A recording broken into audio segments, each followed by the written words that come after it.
Hi, this is Tom. Let's talk about batteries today. The focus here is batteries that are smaller sized. They can actually take out to events like wildfires, field day, or hunting camp or weekend camping. We'll do a separate video on stationary cells, ones that are larger or slosh around with different electrolytes, things like concentrated sulfuric acid or really caustic alkalines. That's not something we really want to take with us. We have two types of batteries here today. The first is the venerable lead acid battery, which has been with us for well over 100 years. And we have the new upstart right here, the lithium iron phosphate battery. Both these batteries are nominally 12 volts, and they're both about the same capacity. The Redodo here is 12.8 volts at 100 amp hours. And the Duracell here, I think, is about 85 or 90 amp hours at 12 volts, so they're roughly comparable. That being said, there are definite advantages and disadvantages to each battery. The bottom line being, the lithium iron phosphate is what we're gravitating towards for portable operation. The lower operating point of this is about 12.8, and about 80% of the battery runs between 12.8 and 13.4 volts.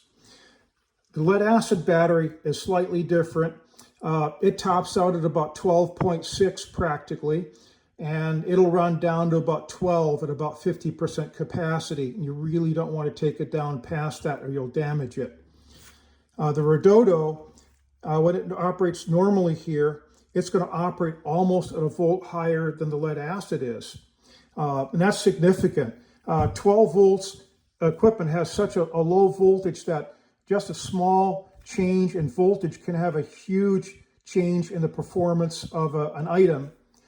So I would prefer the Redodo. Again, you're going to be between 12.8 and 13.4, and here you're starting out at 12.6 and just rolling off very rapidly down to 12 volts, even lower than that if you pull it all the way down. Your 12 volt equipment will be much happier. If we talk about advantages and disadvantages, the only real disadvantages to the lithium iron phosphate is number one is cost. Your generic Duracells and whatever other marine type batteries you can find are typically going to be in the $150 category and up. The Redodos, you can get them on special anywhere from $225. I've seen them as low as almost $200 and up to about $250 full retail. So all in all, the two of these are actually fairly comparable. It's gotten to the point where lithium iron phosphate can really give the lead acids a run for the money, unless of course you're a battle-born battery. Sure, you can spend $1,000 and have a 10-year warranty, or you can spend $225 to $250 here and have a 5-year warranty, and it'll probably last a full 10 years anyways. And even if it doesn't, and you've got to replace it every 5 years, you're still at half the cost of a battle-born or other battery. These lead acid batteries, they are ubiquitous. They're just absolutely everywhere. They're universal. You can find these at your big box stores, Walmart, any auto parts store, any tractor store. So if you need a battery, boom, you can go in and get it, and you're off and running right there. One of the other issues here is that the lead acid battery, this is like 60 pounds. You can see it's starting to really bow the card table here. This guy is only about 30 pounds, if that, a little less than that. So your lithium iron phosphate is half the weight, if not a little less than the lead acid batteries are of a comparable size. What that means is, especially being a ComTech on a fire, if you've got to hump batteries to a site, you only want to carry the lead acid so far. Sure, the lithium iron phosphates, they're going to get relatively heavy for you too, but nothing like these guys. This may make the difference here between being able to get something to a site that you would normally never consider and getting it done, or having lead acid and not wanting to hump that up there a hill at all. The lithium iron phosphate, one of the other disadvantages is it does not like to operate under 32 degrees Fahrenheit. So if you're down in fire camp or you're camping in a valley and the temperatures are good, that's fine. But we've had fires where it's September and it never froze in fire camp, but at 7, 8, 9,000 feet on the mountain, sure, we had nighttime temperatures that went down to the teens. These will work. These, it's a crapshoot. They do have lithium iron phosphate batteries with built-in heaters, but again, the question is, can you keep something like that alive at a site there? That does consume some life from the battery, and you have to be able to charge it more. So the jury's out on that one, but other than cost and temperature and over-the-shelf availability, it rings around the lead-acid batteries here. As far as the lead acids goes, a couple of things there. You want to have a deep discharge or marine battery. That's going to give you your best service. Try not to use a car battery unless you have literally nothing else that you can use. Car batteries are never supposed to go beneath 75% charge. So if you take a car battery, run it down, charge it back up, run it down, charge it back up, you'll probably get well under 50 cycles on it. You'll kill it in no time. Bargain basement batteries like this, typically, you can probably get 200 full charge discharge cycles out of them. So they'll last a season, no problem at all. We've had batteries that were literally 1.5 years old and they crapped out already. We haven't had any issues yet with the lithium iron phosphates. Let's talk about energy capacity here too. Let's assume that this is a 100 amp hour battery. It's not, it's a little bit less, but let's just assume. And we know this one is a 100 amp hour battery. How much power is in here? Okay, let's call it 13 volts. You go call it 13 volts just to make the math easier. 13 times 100 is 1300. That'd be 1300 watts. Really, this is about a 1.25 kilowatt hour battery. The Duracell, on the other hand, let's see, it's going to be about 12.5 times 100. That'd be, well, 1.25, and they'd be just about the same. But, and here's the huge but here, lead acid technology, for the most part, does not like to be taken down low. If you take it under 50%, you'll kill the battery in no time. Again, at 50%, these things have a 550 cycle life on them, and that's it. The Redodo, the lithium iron phosphate, if you take it to 50%, it just yawns and sits there and says, hey, I've got 5,500 cycles. So you've got 5,500 versus 500 or 550. This is at least 10 times the life of this at 50%.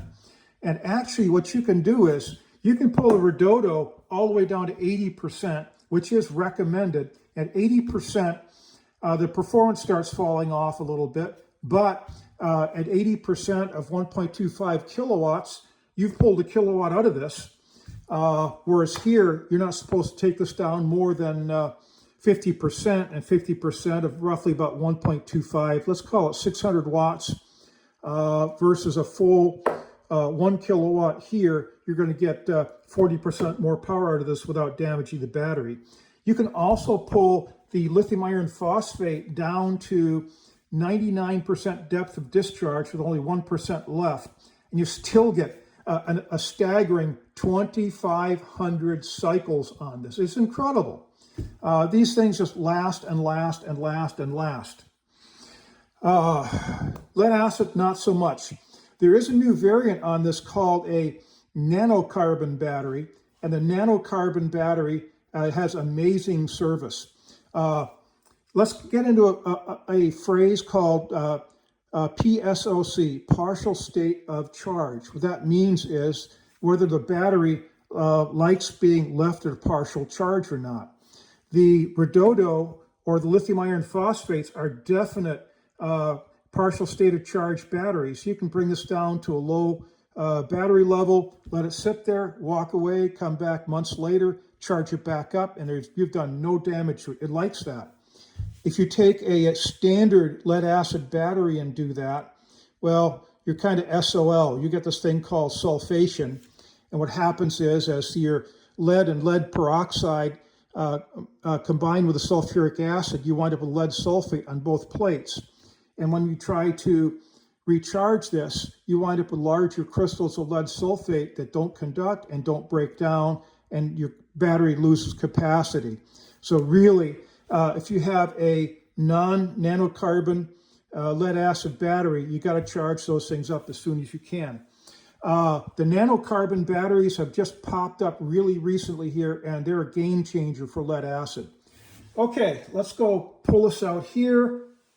That's right, folks. Oh no, not another cheesy graphic. Yep. Here we go, folks. Here's a chart that I made of depths of discharge versus cycle life of batteries. And I've done 4 batteries here. We've done the standard lead acid, then we've done a Rolls Surette Series 4000 battery, and we did the nanocarbon Rolls Surette Series 5000, and up on the top here, this green line is a generic lithium iron phosphate battery. If you can't get battery specs for something, assume that what you have is right here, that you've got the generic lead acid battery. If you look here, the life of this is nothing compared to the others. At 50% depth of discharge, yeah, 500, 550 cycles. At 100% depth of discharge, again, you're about 200 cycles. It's not much. So if you pull this thing down all the time, you're not going to get service out of it good at all. And you certainly would not use something like this for solar power for a house. Again, if you're going to do some intermittent camping, that's fine. Just remember to charge stuff before you put things into storage, and try to put a battery keeper on it as well. Now, the Rolls Surette batteries are very, very good batteries, and that's something that you would use for actual solar power storage in a house. The Series 4000, 5000 are very similar, except this one has nanocarbon and this one doesn't. And if you look at the Rolls Surette 4000 here, you can see that at 50%, you're sitting at about 1,500 cycles, and that's it. It's still markedly better than the standard lead acid, but not a whole hell of a lot, considering you're probably paying a lot more for that. But if you look at this now with a Series 5000 with a nanocarbon in it, wow, look at this. At 50% depth of discharge, you've got about 4,250. So you've got about 4,200 cycles versus 500, 550, or just over 1,000 right there. So this is a game changer here. Even if you run the nanocarbon Rolls 5000 down to 100% depth of discharge, you're still sitting north of 2,000 discharges. So looking at it that way, you could probably get 6 or 7 years out of this thing if you run this thing dead every night and bring it back up and run it dead and bring it back up and run it dead and bring it back up. You don't want to do that. That's poor engineering. You want to build a system, at least as far as a house goes, so you're probably not going more than 20 or 30% into the battery in your worst case scenario. Okay, so let's look at the last one here. This last curve is the generic lithium iron phosphate. And at 50%, again, you've got about 5,500 cycles. It's just amazing. If you do the math on that day-wise, that's more than 10 years. So literally, this battery will probably die of old age before you can kill it off. And if you look at 80%, yeah, you're sitting at 3,500 cycles, and that's almost 10 years. And if you bring it down to 100% or 99% every night, you're still sitting at well over 2,000, about 2,500 cycles. And again, that's just incredible performance right there. And if you only take it down to 20 or 30% at night, you're going to be in the 8,000 cycle range, and you're literally going to have just about a forever battery there. So it makes a difference. You've got to look at what the price is, and the price of a very high-end lead acid nowadays is a lot more than a lithium iron phosphate is. So this is here today and now, and probably what you're going to see in the future is you're going to see some sort of a sodium ion battery, but until that comes out, this is a definite one to beat right here. I hope this has helped you. Thanks for watching, and see you at the next video.